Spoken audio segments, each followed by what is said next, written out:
ეხლა მოგიტანეს მიწა და დავიწყეთ შეტანა.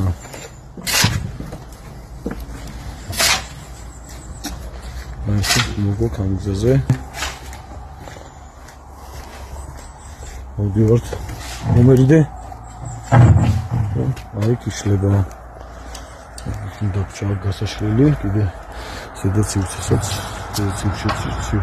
უნდა დავყავოთ იმდენად ზედა სივრცეში და ქვედა სივრცეა კიდე ამერეცის განახლებით.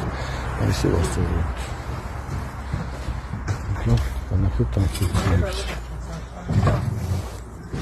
გამოხედავ და გეტყვი. აი კიდე ამ სივრცეში უნდა დავყავოთ და გავასწოროთ. გავშალოთ და გავასწოროთ და კიდე ამ სივრცეში გავშლით და გავასწორებთ. ნელ-ნელა შემო